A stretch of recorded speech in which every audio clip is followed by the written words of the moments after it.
faut être méfiant, euh, parce que dans cette division, tout le monde est capable de battre tout le monde. Euh, Ce qu'on a fait, c'est bien. Maintenant, il faut continuer d'avancer, de faire un grand match euh, dans beaucoup de domaines. Être vigilant parce que c'est une équipe aussi qui a des armes, qui a des joueurs, même s'il y a un peu de casse, j'ai vu ça brièvement cet après-midi, c'est une équipe qui a des joueurs type Ligue 2. Et à nous de faire le match qu'on veut faire, quoi. De prendre la main sur le match. L'entame de match va être importante. De réellement prendre le bon bout du match avec l'appui de notre public et d'aller jouer chez l'adversaire avec beaucoup d'allant, beaucoup d'enthousiasme et de simplicité aussi. C'est la limite est fragile. Euh, Même si on dégage beaucoup de confiance et de force en ce moment, le match de Dijon était intéressant dans ce domaine-là, je le répétais. Il y a eu beaucoup de maturité, mais la maturité doit aussi, ça doit pas être de la suffisance. Donc quand on a l'opportunité de faire mal à l'adversaire il faut appuyer très très fort. Notre dynamique est fabuleuse, mais toutes les dynamiques sont faites pour s'arrêter et s'inverser. Donc il faut que ça soit le plus tard possible. Et ce match-là est important avant la trêve internationale et on se doit de faire un gros match à la maison. Ça va dépendre que de nous. Après, autour du club, de l'équipe, ça peut papillonner, mais le plus important, c'est d'être centré, d'être calme. Parce que, je le répète, ce championnat est incroyable et impitoyable, donc il y a encore beaucoup de choses qui vont se passer. Il y a des matchs étapes, c'en est un. C'en est un important pour nous.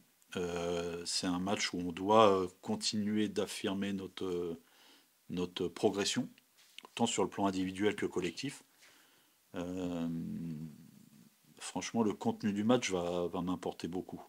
C'est-à-dire, on se doit de prendre la main dès la première minute en étant très concentré sur le déséquilibre, parce qu'il y en aura, sur la prévention, parce que l'adversaire est capable de nous sanctionner sur une faute de concentration ou d'erreur technique. Donc là-dessus, il va falloir d'être vraiment très très en alerte. Et puis après, voilà, aller créer des choses chez l'adversaire.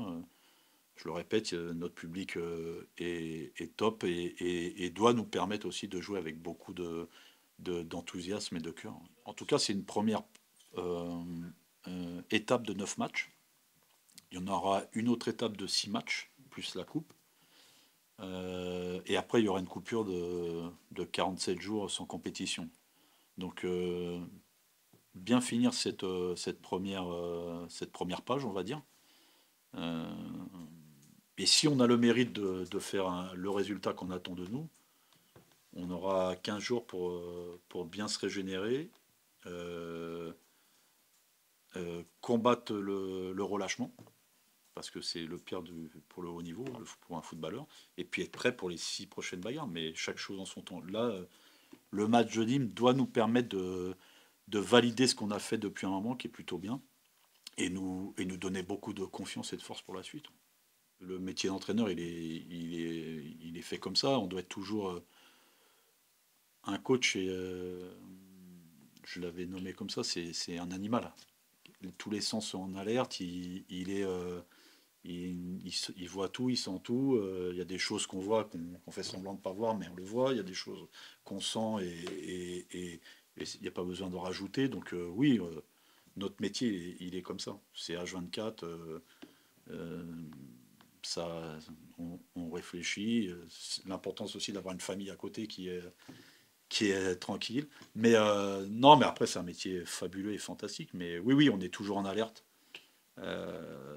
Et on n'est qu'au début de cette saison. Donc, Oui, forcément, on sent qu'on, pas que rien ne peut nous arriver, mais qu'on est en confiance et que depuis que, on va dire, la mayonnaise a pris, on sent, comment dire, on s'entend mieux, ça se voit sur le terrain, on joue mieux, on se trouve mieux, on est plus serein dans les temps faibles, on gère bien les temps faibles et les temps forts, on fait mal à l'adversaire dans les bons moments, j'ai envie de dire, et Ouais, c'est une vraie part de maturité de tout le monde. Oui, après la méfiance, c'est une connotation négative que j'aime pas trop. Je préfère dire de la vigilance ou de la concentration, parce qu'en vrai, on n'a pas à se méfier d'eux. C'est une bonne équipe, mais on veut s'imposer, on est chez nous, donc c'est à nous de leur faire peur. Mais oui, on sait que de toute façon, notre pire ennemi, c'est nous-mêmes, et que si on est concentré sur nous et qu'on fait les choses à fond, on va faire la différence et il n'y aura pas de souci sur ça. Oui, le fait que, sans vous mentir, s'il resterait, je sais pas, 3 4 matchs et qu'on serait qu'à un point, peut-être que même la pression aurait monté ou quoi. Mais là, vraiment, on prend les matchs les uns après les autres, on continue à travailler, puisqu'on a aussi des points sur lesquels on doit travailler, et on se concentre que sur ça, et voilà, on sait que c'est encore vraiment, c'est long. C'est pas facile, mais c'est mon boulot, et je pense que j'ai pris aussi en maturité, et j'ai arrêté de penser en moi-je, par rapport au statut de titulaire remplaçant. Et je me suis plutôt concentré sur l'équipe et le fait que voilà, samedi, il faut qu'on gagne, que je commence ou que je rentre 20, 10, 100 minutes. Je donne le maximum et j'essaie de donner, comme vous avez dit, d'être décisif pour gagner les matchs, quoi. Oui, en tout cas, c'est ce que je ressens. Je sens que j'ai passé un cap, que je me sens meilleur dans plusieurs domaines. Et voilà, maintenant, c'est à moi de continuer à aider l'équipe comme je peux, du mieux que je peux.